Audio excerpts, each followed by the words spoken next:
May pag-asa ba na masusungkit ni Mirna Esguerra representing the Philippines para sa Miss International 2025 na gaganapin sa Japan? For the past 2 years, medyo ups and downs ang placement ng Pilipinas sa Miss International. So, nung sumabak si Nicole Borromeo noong 2023, nasungkit niya ang third runner-up na placement kasi nasa kanya yung hinahanap na prototype ng Miss International. Tapos, noong 2024, nung sumabak si Angelica Lopez na morena, tapos fierce, yun nga lang, hindi ko alam kung ano yung nangyari, bakit hindi siya nakapasok sa first cut. So, wala, unplaced ang Pilipinas noong 2024.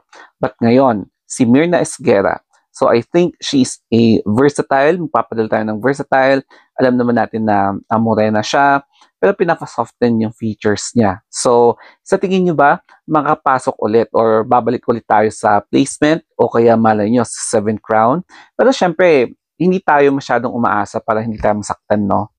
Kagabi kasi yung departure tsaka yung send-off ni Mirna Esguerra papunta na sa Japan para i-represent ang Pilipinas sa Miss International 2025. Kaya kitang-kita nyo, bit-bit niya ang bandera ng Pilipinas. Tapos andyan din yung mga naiwan pageant vloggers dito sa Pilipinas.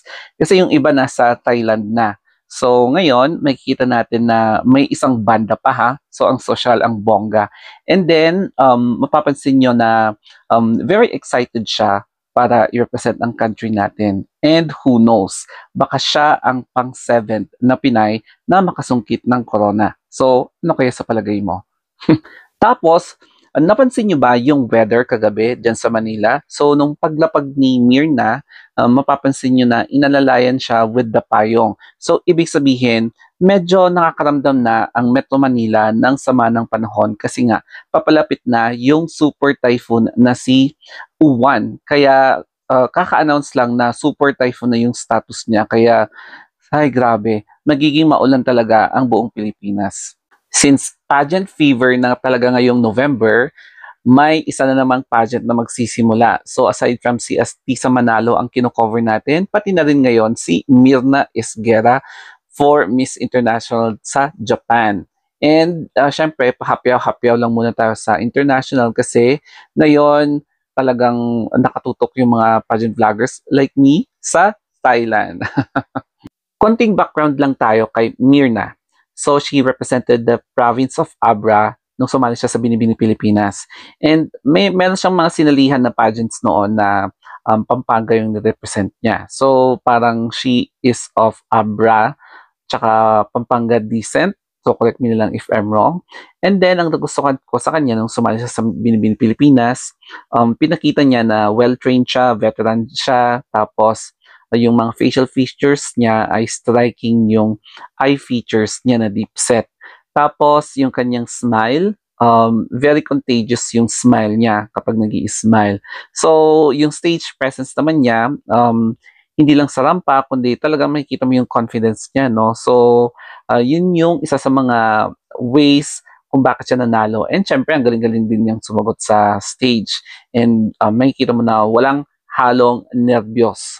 Since she is our official representative sa Miss International, eto nga pala yung ilan sa mga makaka-jewel niya or makakaharap ni Mirna Esguerra sa Japan. So we have here some of the Southeast Asian delegates, sila Singapore, Malaysia, Indonesia, Thailand, Cambodia, tapos Myanmar. So for me, tapos si Vietnam pa. Kung makikita nyo yung itsura nila na parang Asian look, tapos yan yung hinahanap or prototype na hinahanap ng Miss International, yung pa-sweet effect. So, ganun din yung ginawa nila kay Mirna Esguerra. So, from being a morena, medyo pinabago nila ng konti yung kanyang aura. Bilang isang national director, alam na alam nila kung paano timplahin yung kanilang alaga bago nila isabak sa international competition. So, since we are dealing with Miss International na paswitan yung gusto hinahanap nila, pinapasoften pa nila si Mirna Esguerra. So, kung makikita nyo yung slight na difference from 2024 to 2025, parang from fierce look to medyo medyo soft yung mga eksenang ginagawa sa kanya. And in which, ito yung parang isang effective formulation para makapasok sa top 20 o kaya first cut and then eventually malay nyo for the seventh crown, di ba?